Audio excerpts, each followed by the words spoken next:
do Senado. O homem é o único ser que produz. Esse atributo exclusivo contém, pois, algo de essencial para a nossa espécie. A natureza dá aos animais o que eles precisam ao preço de mantê-los nos ambientes e nas condições que ela lhes determinou. Sendo capaz de inventar recursos sempre novos, o homem é um ser muito mais livre, que recria continuamente as condições e as potencialidades da sua própria existência. Obrigado, irmão.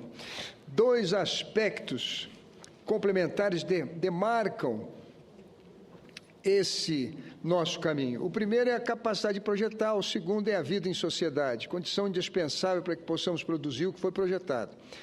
É de trabalho que estamos falando. O homem é também, sob certos aspectos, um ser muito mais frágil.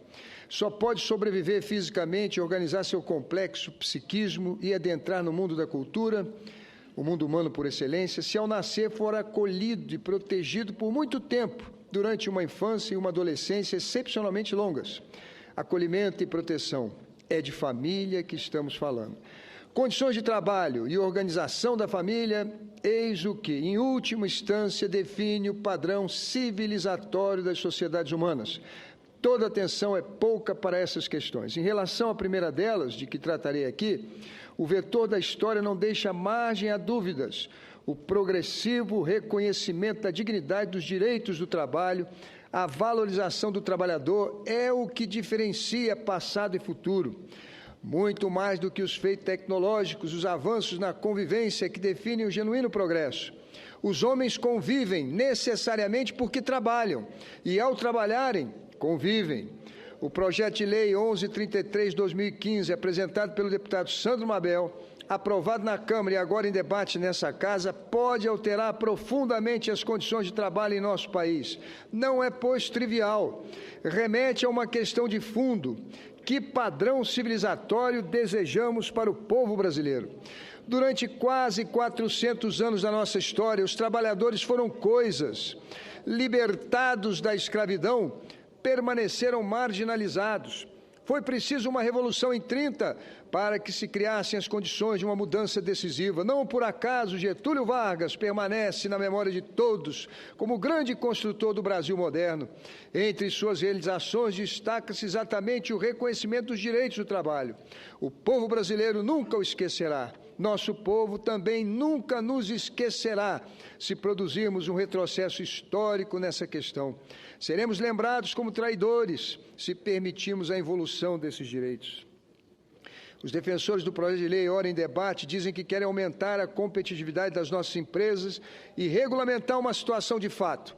Nesse último aspecto, tem alguma razão. Desde a década de 90, os processos de terceirização avançam no Brasil e os terceirizados já correspondem a 25% do nosso mercado formal de trabalho. A inexistência de uma legislação abrangente que regulamente essa prática é de fato uma lacuna. Por agora, ressalto que não estamos diante de um vácuo jurídico.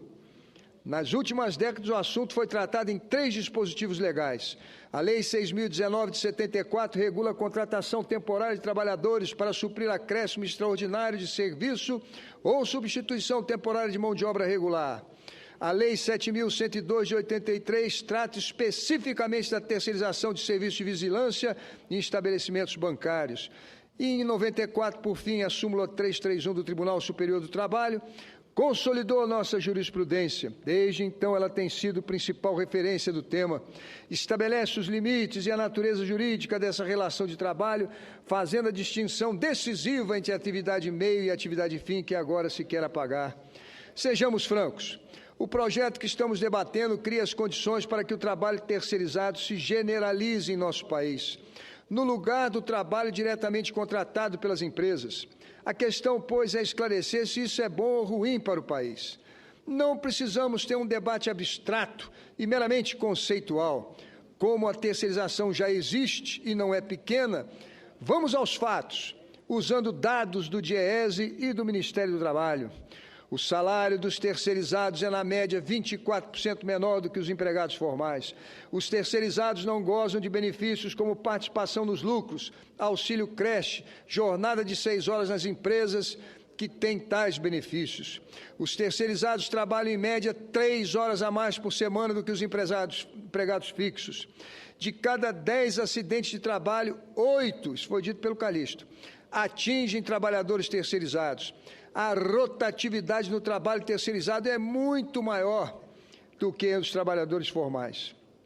Esses já seriam motivos suficientes para que tenhamos muita cautela. A eles, diversos outros se somam. O projeto de lei 1133 é uma proposta inconstitucional. O artigo 5º da Constituição Federal só admite distinção entre pessoas na mesma situação jurídica quando houver justificativa razoável. A aplicação desse artigo, no caso que tratamos, impõe que 2 pessoas que prestam regularmente o mesmo serviço a uma empresa nas mesmas condições devem receber o mesmo tratamento, enquadradas naturalmente nos termos da legislação em vigor. A consolidação das leis do trabalho. A terceirização de atividade fim quebrará essa isonomia constitucional. Uma mesma empresa passará a estabelecer relações qualitativamente distintas com trabalhadores que nela realizam a mesma função. É uma proposta que fere mortalmente a capacidade negociadora do movimento sindical. O artigo 8º da Constituição, secundado pelo artigo 511 e seguintes da Consolidação da Lei do Trabalho, define que os sindicatos trabalhadores só podem negociar com o sindicato dos seus empregadores. Havendo terceirização nas atividades fim, um mesmo grupo profissional trabalhando numa mesma empresa ficará dividido entre diversos empregadores e não poderá participar das mesmas negociações sobre salários, benefícios e condições laborais. É uma proposta que desvaloriza o trabalho.